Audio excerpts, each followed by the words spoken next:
sursaute, dans les rédactions comme celle-ci, mais aussi dans les mosquées. Nous sommes à Zarouni, dans un quartier populaire de Tunis. Ici, depuis 20 ans, l'imam est nommé par le gouvernement, le prêche strictement contrôlé.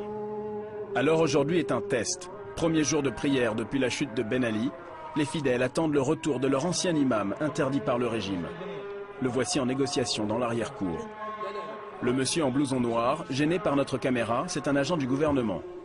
Il enfile le costume d'imam. Il vient à l'instant de décréter qu'il conduirait lui-même la prière. L'ancien est prié de se taire. Les fidèles réclament un imam, mais les autorités veulent leur en imposer un autre. On veut leur imposer.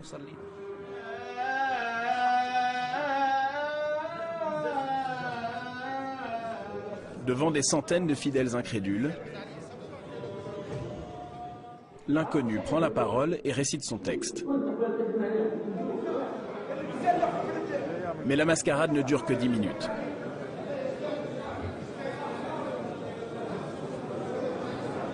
Les fidèles l'accusent d'appartenir au parti de Ben Ali. Certains partent en signe de protestation. L'agent quitte alors la mosquée par la petite porte. Mounji, l'ancien imam, reprend le prêche.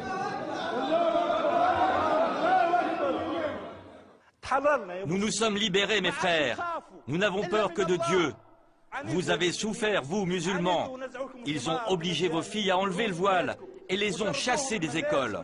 Ils ont emprisonné les barbus et tous ceux qui étudiaient le Coran. Pour la première fois, ce n'est plus le gouvernement qui prêche dans cette mosquée.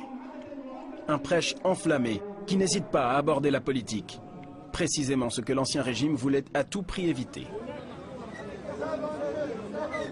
Après la prière, Mounji Jouini n'en revient toujours pas. C'est la première fois que je parle librement à la mosquée, sans censure, sans que des espions nous guettent et rédigent des rapports.